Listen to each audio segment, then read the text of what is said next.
আর যারা ইসলাম মানে নাই, আর যারা কোরআন মানে নাই, আর যারা দিন কায়েমের আন্দোলন করে নাই, দিনকে ভালোবাসে নাই, বাম আর রামপন্থী ছিল, নাস্তিক ছিল, ইসলাম বিরোধী ছিল, তাদের কাছেও মালাকুল মাউত আসে কি আসে না? চিল্লায় বলেন আসে কি আসে না? তাদের কাছেও আসে, কিন্তু আলা সূরাতি আকবাহি রাজুল, একজনের চেহারা যত ভয়ঙ্কর হতে পারে, যত নিকৃষ্ট হতে পারে, এরকম ভয়ঙ্করতম নিকৃষ্ট দুর্গন্ধওয়ালা একটা চেহারা নিয়ে আসে। রিজলাহু ফিল আরদ, পা থাকে জমিনে, রাসুহু ফিস সামা, হাদিসের বর্ণনা, পা দুইটা জমিনে, মাথা আকাশে। এসে ধমক দিয়ে জালিমের মাথার সামনে এসে বলে, ইয়া আইয়াতুহান নাফসুল খাবিসা, হে পাপাত্তা, হে অপবিত্র আত্মা, উখরুজি ইলা সাখাতিল্লাহি ওয়া গাদাবিহি, আল্লাহর রাগের দিকে, আল্লাহর অসন্তুষ্টির দিকে বের হয়ে আয়। মালাকুল মাউতের এই অর্ডার পাওয়ার সাথে সাথে রুহুটা কিন্তু বের হয় না। মুমিনের রুহুকে ডাক দিলে যেমনি স্মুথলি বের হয়, কাফিরের রুহু এভাবে বের হয় নাকি? কথা বলেন। রুহুটা ডানে যায়, ফাতাতাফাররাক, একবার রুহুটা ডানে যায়, আবার রুহুটা বায়ে যায়, আবার সামনে যায়, পায়ে যায়, হাতের মধ্যে ঢুকে ডানে বায়ে যায়। মালাকুল মাউত আবার ধমক দিয়ে বলে, ইয়া আইয়াতুহান নাফসুল খাবিসা, পাপাত্তা, বের হয়ে আয়। রুহুটা আবার ডানে যায়, বায়ে যায়, সামনে যায়, পেছনে যায়। এবার ঘপাস করে মালাকুল মাউত রুহুকে ধরে টান মারে। সারা দেহটা থেকে প্রাণ রস সিক্ত করতে করতে দেহ থেকে রুহুটাকে টেনে হিচড়ে বের করে আনে। আর মুমূর্ষু রোগীটা চিৎকার মারতে থাকে, পড়েন না আউযুবিল্লাহ। একটা জীবন্ত ছাগল, একটা জীবন্ত ছাগলের চামড়াগুলো জবাই না দিয়ে কেউ যদি টেনে টেনে বের করে, ছাগল জবাই হয় নাই কিন্তু চামড়া এক পাশ থেকে টেনে টেনে টেনে হিচড়ে আপনি গা থেকে বের করলে যত কষ্ট হয়, এর চেয়েও বেশি কষ্ট দিয়ে মালাকুল মাউত বামপন্থী আর কাফেরদের রুহুটা দেহ থেকে বের করে আনে, পড়েন না আউযুবিল্লাহ। আমাদের রুহুটা যেন আল্লাহ, মুমিনদের রুহু আপনি যেভাবে কবজ করান, ওইভাবে যেন আমাদের রুহুটা বের হয়ে আসে। আরো জোরে পড়েন আমিন। এজন্য আল্লাহ বললেন, বাল তুসিরুনাল হায়াতাদ দুনিয়া ওয়াল আখিরাতু খায়রুন ওয়া আবকা। পাগলের মতো মোহাচ্ছন্ন হয়ে এই দুনিয়াটার পেছনে ছুটে বেড়াও, এই দুনিয়া আসল নয়, আখিরাত হলো আসল। চিল্লায় বলেন ঠিক কিনা? অস্থির, আমরা অস্থির, আমরা ব্যস্ত দুনিয়ার লোভে আর মোহে পড়ে আমাদেরকে যে মরতে হবে, চলে যে যেতে হবে, এটা ভাবার সময় আমাদের নাই। চিল্লাই কোন ঠিক কিনা?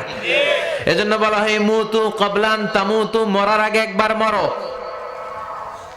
হাসিবু ক্বাবলান তুহাসাবু আলাইক, তোমার হিসাব কিয়ামতের দিন করার আগে তুমি তোমার হিসাব করো। জীবনে কি কি পাপ করেছি আমি জানি, আমার চেয়ে ভালো কেউ জানে না। চিল্লায় বলেন ঠিক কিনা? কি কি অন্যায় করেছি আমার হৃদয়ের মধ্যে কথাগুলো আছে না নাই? পৃথিবীর কেউ না জানলেও আমি জানি কি জানি না? পৃথিবী না জানুক আমি তো জানি, আমি কি পাপ করেছি হায়। পৃথিবী না জানুক আমি তো জানি, আমি কি পাপ করেছি হায়। আমার পাপের করলে বিচার, বাঁচার উপায় নাই আমার। দয়াময় প্রভু মাফ করো আমায়, মাফ করো আমায়। পড়েন আমিন। আর জোরে আমিন। এজন্য হাসিবু ক্বাবলা আন তুহাসাবু আলাইক, তোমার হিসাব বসার আগে নিজে হিসাব করো কি কি করলা। আসল মরণের দিন শটান হয়ে তো শুয়ে পড়ো ভাই, মরার আগে আরেকবার মরো। মরার আগে আরেকবার কি করবেন? কথা বলেন। মরার আগে কি করতে হবে?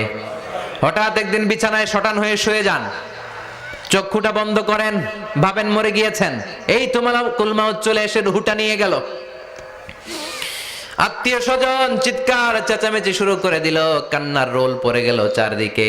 মাইকের মধ্য দিয়ে, মসজিদের মাইকে অ্যানাউন্স হয়, অমুক এলাকার নিবাসী অমুক ভাই আমাদের মধ্যে দুনিয়ায় নাই, তার জানাজা হবে এশার নামাজের পর। সবাই এসে রুহের মাগফিরাত করেন, সবাই আপনারে দেখতে আসবে, কেঁদে কেঁদে লোকজন আপনারে কবর দিতে আসবে। চিল্লায় বলেন ঠিক কিনা? কেঁদে কেঁদে সবাই আসবে, দেখার জন্য আসবে। ছেলেগুলো কাঁদবে, স্ত্রী কাঁদবে, বাবা মা কাঁদবে, বন্ধু বান্ধব কাঁদবে, আর ঘরের মধ্যে রাখা হবে না। এবার আপনাকে গোসল দেওয়ার পালা। চক্ষু বন্ধ করে চিন্তার দরকার আছে না নাই? কথা বলেন। হঠাৎ করে, হঠাৎ করে শুনবি একদিন আমার মৃত্যুর খবর, কেঁদে কেঁদে আসবে সবাই দিতে আমায় কবর, দিতে আমায় কবর। ঠিক কি না? একটু চোখটা বন্ধ করে ভাবেন, আপনাকে গোসল দেয়া হবে, জামাগুলো খোলা হবে।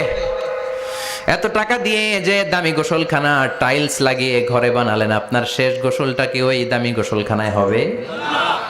লাশ যেখানে ধোয়া হয় ওই জায়গায় ধোয়া হবে। আপনাকে কাফন পরানো হবে। আপনার কলিজার টুকরা ছোট বাচ্চাটারে বলা হবে, আব্বু দেখে যাও তোমার বাবারে শেষবারের মতো দেখো। আপনার বাবা মা শেষবারের মতো একটা নজর দিয়ে আপনার চেহারাটা দেখে নিবে।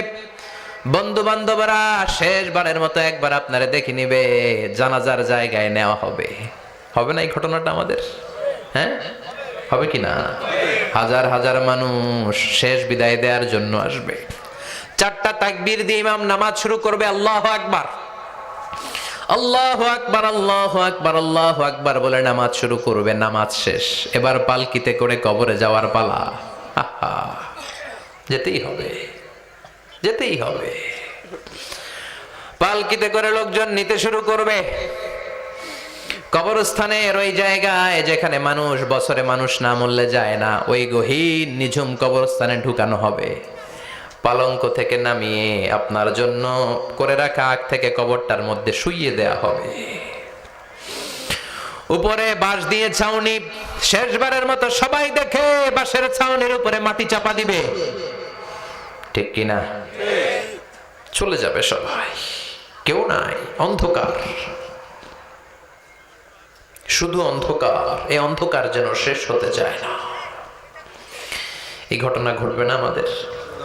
কথা বলেন, ঘটবে কিনা? এজন্য মরার আগে এগুলো চিন্তার দরকার আছে না নাই? মরার আগে আরেকবার মরার দরকার আছে না নাই? এজন্য রব্বুল আলামিন বলেন, বাল তুসিরুনাল হায়াতাদ দুনিয়া ওয়াল আখিরাতু খায়রুন ওয়া আবকা। এই দুনিয়ার জীবনটাকে তোমরা আসল জীবন মনে করো, এটা আসল জীবন নয়। আসল জীবন হলো কবরের জীবন। চিল্লায় বলেন ঠিক কি না? আল্লাহ তোমার এই দুনিয়া, আল্লাহ তোমার এই দুনিয়ায় কেউ আসে কেউ চলে যায়, তবু তোমার ভয়ে কারো কাঁদে না হৃদয়। এই দুনিয়াতে আমার বদলে গেল মন। চারিদিকে দেখি শুধু সুখেরই স্বপন, ভাবলো না মন আল্লাহ ছাড়া,